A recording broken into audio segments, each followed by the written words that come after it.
नमस्कार। प्रभा साक्षी पॉडकास्ट में आप सभी का स्वागत है। आज की इस पॉडकास्ट में हम बात करेंगे कि रूस ने भी निभाई भारत संग अपनी दोस्ती, पीओके और अरुणाचल प्रदेश को माना भारत का हिस्सा, नक्शा देख बौखलाएंगे चीन पाकिस्तान। तो आइए सुनते हैं आज के इस पॉडकास्ट को। लेकिन उससे पहले अगर आपने हमारे चैनल को सब्सक्राइब नहीं किया है तो ज़रूर कर लीजिए, ताकि हर रोज़ आप ऐसे ही इंटरेस्टिंग और जानकारीपूर्ण पॉडकास्ट सुन सकें। पिछले 8 महीनों से यूक्रेन और रूस के बीच युद्ध चल रहा है। इजराइल और नाटो देशों द्वारा दी गई हथियारों की सहायता से यूक्रेन और रूस का युद्ध लंबा खिंच गया है। रूस की तरफ से किए गए पहले हमले के कारण रूस पर दबाव बनने के लिए कई तरह के प्रतिबंध लगाए गए। डॉलर रोक दिया गया। रूस को अलग करने के लिए संयुक्त राष्ट्र संघ में कई प्रस्ताव भी लाए गए। भारत और रूस के संबंध हमेशा से काफ़ी अच्छे रहे हैं। भारत की विदेश नीति राष्ट्रीय हित को ध्यान में रखकर बनाई गई है। ऐसे में भारत बिना किसी वजह से किसी भी देश के साथ अपने संबंधों को खराब नहीं करता और किसी के आंतरिक मामलों में दखल नहीं देता।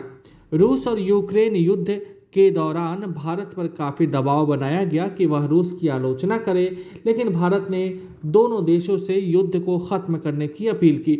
रूस के खिलाफ पश्चिमी देशों ने कई तरह के प्रतिबंध लगाने के लिए यूएन में प्रस्ताव लाए, लेकिन प्रस्ताव की वोटिंग के दौरान भारत ने हिस्सा नहीं लिया। अब भारत ने तो कई बार अपनी दोस्ती निभा ली, लेकिन इस बार रूस ने भी भारत के साथ अपने संबंधों को लेकर अपनी दोस्ती की एक झलक दिखाई है। रूसी सरकार द्वारा जारी नक्शे में जम्मू कश्मीर, लद्दाख और अरुणाचल प्रदेश पर भारत की स्थिति को प्रतिबिंबित किया गया है।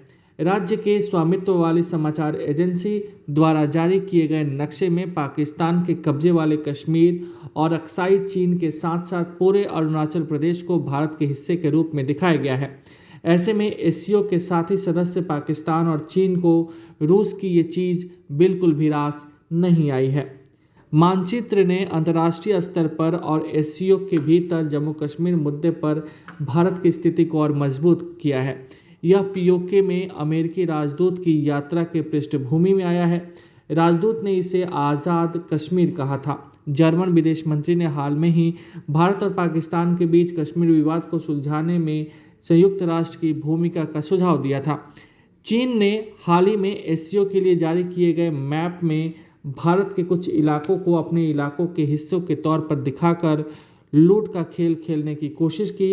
एक सरकारी अंदरूनी सूत्रों के मुताबिक एससीओ के संस्थापक सदस्यों में से एक रूस द्वारा भारत के नक्शे को सही चित्रण ने सीधे रिकॉर्ड स्थापित किया है।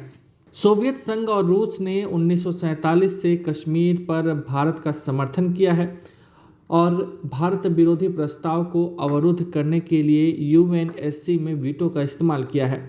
मॉस्को ने बार बार कहा है कि कश्मीर भारत और पाकिस्तान के बीच द्विपक्षीय मुद्दा है, जिससे विवाद के किसी भी अंतर्राष्ट्रीयकरण को रोका जा सकता है। आज के लिए इतना ही। अगले पॉडकास्ट में किसी और मुद्दे पर देंगे विस्तृत जानकारी। जुड़े रहिए प्रभा साक्षी के साथ।